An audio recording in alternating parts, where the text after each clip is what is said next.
नमस्कार दोस्तों, आज आप मेरे पीछे बने हुए चार चार्ट देख रहे हैं। ये दो चार्ट उस समय के हैं जब भारत को आज़ादी मिली थी, अर्थात 15 अगस्त 1947 की रात 12 बजे। और ये चार्ट जैसा कि सोशल मीडिया पर उपलब्ध है कि 7 और 8 मई की दरमियानी रात को जब भारत ने पाकिस्तान के ऊपर सर्जिकल स्ट्राइक की, उस समय 1:05 की वक्त जो ग्रह और गोचर की स्थिति थी उनसे संबंधित ये चार्ट हैं। ये ऊपर वाले जो दोनों चार्ट हैं ना, ये लग्न है, और ये जो नीचे वाले जो दोनों चार्ट हैं ये इनका गोचर है। वृषभ लग्न और मकर लग्न, ये दोनों ही लग्न इस समय में महत्वपूर्ण हो जाते हैं, बहुत इंपॉर्टेंट हो जाते हैं, क्योंकि जब भारत को आज़ादी मिली उस समय वृषभ लग्न थी, और जब अभी 7 और 8 की दरमियानी रात को जब भारत ने पाकिस्तान पर सर्जिकल स्ट्राइक की, उस समय मकर लग्न थी। वृषभ लग्न में भारत की पत्रिका के बारे में तो मैं आपको पहले बता चुका हूं।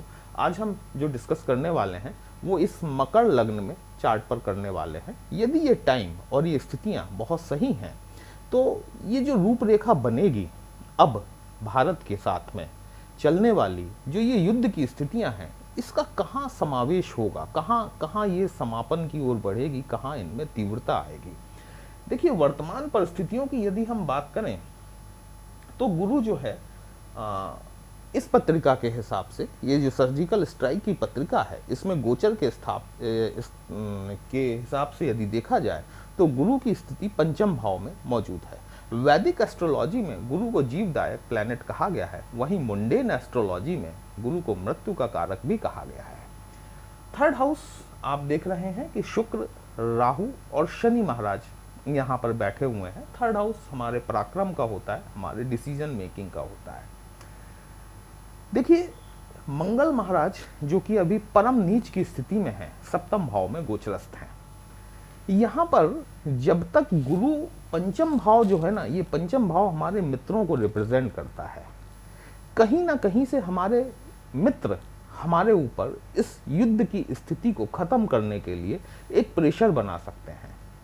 जब तक यहाँ गुरु बैठे हुए हैं, देखिए आज की तारीख में जिस वक्त ये वीडियो बन रहा है उस समय गुरु 29 डिग्री के हो चुके हैं, और जब तक ये गुरु यहाँ पर बैठेंगे तब तक हमारा मित्र पक्ष जो है वो कहीं ना कहीं से इस युद्ध को रुकवाने के लिए प्रयास करेगा, इस युद्ध को रुकवाने के लिए कार्य करेगा।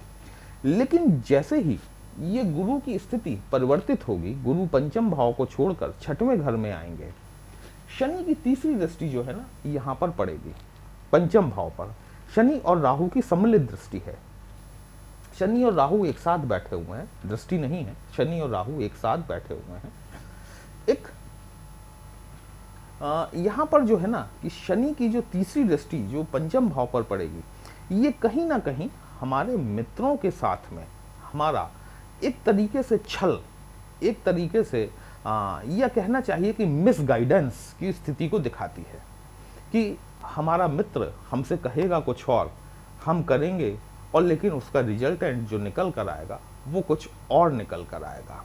तो कहीं ना कहीं यहाँ पर, और यदि हम भारत की लग्न पत्रिका, वृषभ लग्न की पत्रिका के हिसाब से भी गोचर को देखते हुए चलें तो शनि, राहु और जो शुक्र की स्थिति है ये 11th हाउस में बन रही है। 11th हाउस का सीधा कनेक्शन 5th हाउस से होता है। कहीं ना कहीं यहाँ पे भी मिसगाइडेंस की स्थिति निकल कर आती है।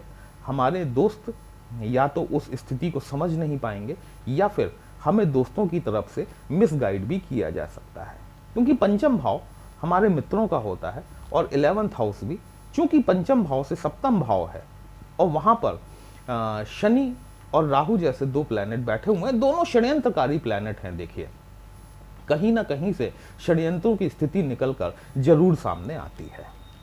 तो यहाँ पर ये देखना होगा, हमें अपने डिसीजन को स्ट्रांग रखना होगा। देखिए, पाकिस्तान की स्थिति देखा जाए तो हमारे सामने बिल्कुल ना के बराबर है।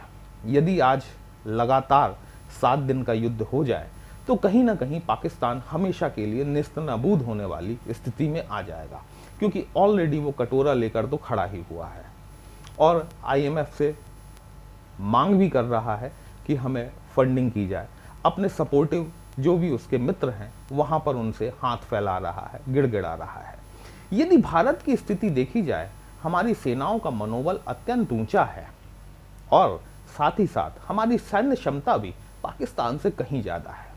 लेकिन यहां पर एक चीज देखने वाली रहेगी दोस्तों, जैसा कि मैंने आपसे पहले वीडियो में बताया था आपने कि ये जो है अभी वर्तमान स्थिति में भारत की चंद्रमा की दशा चल रही है और चंद्रमा की दशा में अभी सूर्य का अंतर चल रहा है। सूर्य के अंतर में गुरु बृहस्पति का प्रत्यंतर चल रहा है, ठीक है। तो यहां पर जुपिटर जो है अपना पूरा जोर लगा देंगे जाते जाते। लेकिन यदि ये युद्ध नहीं रुक पाया, देखिए 12 मई से लेकर 18 मई तक की जो स्थितियां बनेंगी ना, वो बहुत ज़्यादा क्रिटिकल होंगी। इस समय में धोखा ज़्यादा मिलने की संभावना है। साथ ही साथ यदि देखा जाए तो कैजुअलिटीज़ बढ़ने की भी संभावनाएं यहाँ पर दिखाई देती हैं। मंगल, जैसा मैंने कहा, अभी परम नीच के हैं और सप्तम भाव में गोचरस्थ हैं। 12 मई को मंगल अपना नक्षत्र परिवर्तन करेंगे। पहली चीज, प्रॉब्लम की शुरुआत यहां से होगी। अभी राहु और मंगल का अंगारक योग बना हुआ है। यहां पर ये एक दूसरी प्रॉब्लमेटिक चीज है। 6 जून को मंगल सूर्य की राशि में गोचर करेंगे और 18 मई को राहु देव तृतीय भाव को छोड़कर चतुर्थ भाव में आ जाएंगे। जब तक 18 मई से लेकर और 6 जून तक की स्थितियों में यहाँ पर आपको थोड़ी सी शिथिलता देखने के लिए मिलेगी। मतलब आपको ये लगेगा कि चीज़ें अब नॉर्मलाइज होना शुरू हो गई हैं, चीज़ें अब बैलेंस होना शुरू हो गई हैं और शायद ये युद्ध खत्म हो जाए। लेकिन 6 जून को जब मंगल अपना राशि परिवर्तन करेंगे तो ये अष्टम भाव में गोचर करेंगे। भारत को कूटनीतिक तौर पर बहुत ज़्यादा मजबूत होने की जरूरत है, क्योंकि जब तक भारत कूटनीतिक तौर पर सहायता नहीं लेगा, यदि भारत कूटनीति को नहीं अपनाता है तो ये युद्ध बहुत लंबा खिंचने वाला है। क्योंकि राहु जब यहाँ आएंगे और मंगल यहाँ आएंगे तो पुनः अंगारक योग बनेगा। साथ ही साथ मंगल और शनि का षडाष्टक योग भी बनेगा, जो कि आप जानते हैं मंगल और शनि का षडाष्टक योग किस प्रकार का होता है। मैंने पिछले वीडियो में भी कहा आपसे कि जुपिटर अतिचारी है और अतिचारी प्लैनेट कई मामलों में बहुत विपदा लाने वाले होते हैं। बृहस्पति यहां पर देखा जाए तो जीवदायक प्लैनेट है, लेकिन जुपिटर का ट्रांजिट यदि हम लग्न भाव से देखें तो सेकंड हाउस में होने वाला है, द्वितीय भाव में। और यदि हम इस सर्जिकल स्ट्राइक के चार्ट से देखें तो 6वें भाव में होने वाला है। लग्न भाव में जब जुपिटर जाएंगे, थर्ड हाउस जो सेकंड हाउस है वृषभ लग्न की पत्रिका का, भारत की वृषभ लग्न की पत्रिका का जो सेकंड हाउस है, वहां पर जेमिनाइन मिथुन राशि फॉल करती है। जब भी जुपिटर का ट्रांजिट मिथुन राशि में होगा, टेक्नोलॉजी का उत्कर्ष रूप आपको देखने के लिए मिलेगा। अब वो विनाश के लिए भी हो सकता है और निर्माण के लिए भी हो सकता है। जुपिटर जब सेकंड हाउस में आएंगे ना, इनकी 5th एस्पेक्ट सीधी सीधी पंचम दृष्टि 6वें घर पर पड़ेगी। यहां जुपिटर तो स्वयं 6वें घर में ही जा रहे हैं। दोनों ही परिस्थितियों में यदि देखा जाए तो कहीं ना कहीं पर ये जो जुपिटर का ये जो अतिचारी जुपिटर का जो ट्रांजिट हो रहा है ना, ये एक बड़े पैमाने पर जनहानि को दिखाने वाला है। यहाँ पर कई प्रकार की समस्याएं आपको मानसिक तौर पर विचलित करने वाली हो सकती हैं। इस युद्ध को हम जितनी जल्दी खत्म कर दें उतना हमारे लिए बहुत बेटर है, क्योंकि पाकिस्तान को हम जितना लंबा समय देंगे इस युद्ध को खींचने के लिए, इसमें पाकिस्तान को नुकसान कम होगा। देखिए, कहा गया है ना कि नंगों से खुदा हारा है। वो तो ऑलरेडी हाथ में कटोरा लिए हुए है, उसका कुछ नहीं बिगड़ेगा, वो तो बर्बाद है ही। बर्बाद को आप और कितना बर्बाद करोगे आखिर। लेकिन ये जो दंश हमें मिलेगा, ये आर्थिक तौर पर, भावनात्मक तौर पर हमारी जो क्षति होगी, इसकी पूर्ति करने में हमें सालों लग जाएंगे। अभी जिस प्रकार से आपने देखा कि 8-9 की रात को जिस प्रकार से भारत की तीनों सेनाओं ने, चाहे वो जल सेना हो जिसने INS विक्रांत ने, थल सेना हमारी और हमारी वायुसेना, तीनों ने एक साथ जिस प्रकार से पाकिस्तान पर स्ट्राइक की, ये इस तरह की स्ट्राइक को करके ना एक बार इसको टोटली ख़त्म कर देना चाहिए। क्योंकि ये वो देश है, वो लोग हैं जिनकी फितरत पर कभी भरोसा नहीं किया जा सकता। ये कहेंगे कुछ, करेंगे कुछ।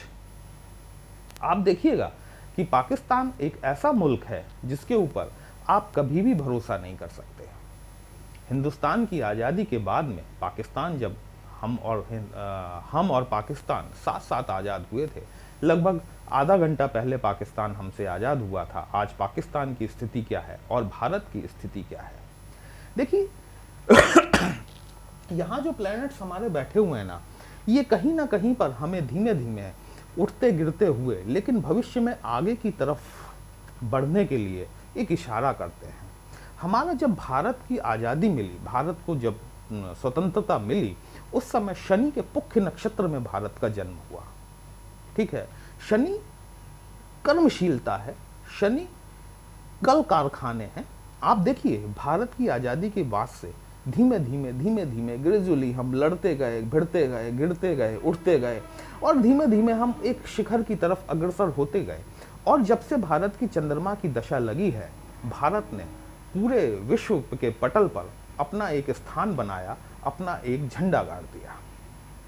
वर्तमान समय में जैसा मैंने कहा कि भारत की चंद्रमा की दशा चल रही है और सूर्य का अंतर चल रहा है 11/9/2025 तक, मतलब 11 सितंबर 2025 तक हमें इस मैटर को किसी भी तरह से क्लोज कर देना चाहिए। ये बात और है कि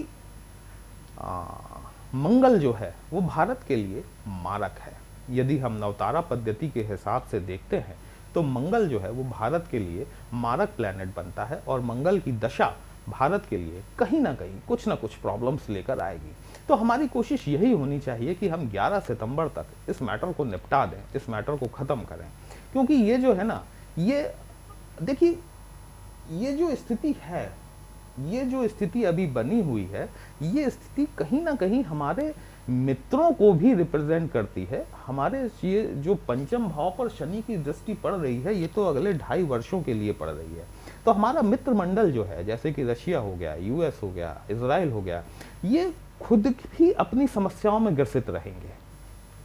और जब ये खुद अपनी समस्याओं में ग्रसित रहेंगे तो हमारी मदद ये किस प्रकार से करेंगे? जुपिटर 6वें घर में आएंगे, 6वें घर में आकर जुपिटर की 7वीं दृष्टि 12वें भाव पर पड़ेगी। मृत्यु का भाव है, मोक्ष का भाव है यहां पर। और जब जुपिटर अतिचारी हैं तो एक बृहद जनहानि दिखाता है।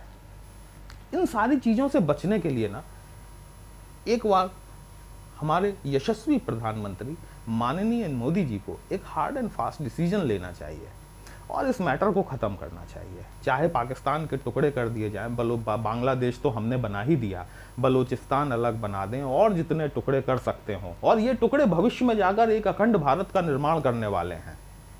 ये बात आज आप गांठ बांध लीजिए कि अखंड भारत का निर्माण होकर रहेगा। पाकिस्तान के पहले टुकड़े होंगे, उसके बाद में फिर वही टुकड़े भारत से आकर पुनः मिलेंगे। शनि चूंकि मीन राशि में है, ये बात एक बहुत ध्यान रखने वाली है कि शनि का जो गोचर हो रहा है वो मीन राशि में हो रहा है। हमें हमारे जल संसाधनों के प्रति बहुत ज़्यादा सतर्कता बरतने की आवश्यकता है। हमारे जल क्षेत्र के प्रति, हमारे जो कोस्टल एरियाज हैं उन पर हमें बहुत ज़्यादा सतर्कता बरतनी चाहिए। क्योंकि जो भविष्य में जो हमला दिखाई देता है, जो भविष्य में जो आक्रमण दिखाई देता है, क्योंकि शनि 2.5 साल तक रहेंगे, मीन राशि में रहेंगे, पाइसेस में रहेंगे और जल को रिप्रेजेंट करती है ये राशि, समुद्र को रिप्रेजेंट करती है। समुद्र की तरफ से हमारी क्षेत्रों में निगरानी बढ़नी चाहिए।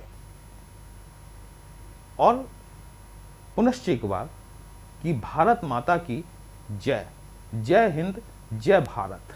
नमस्कार दोस्तों।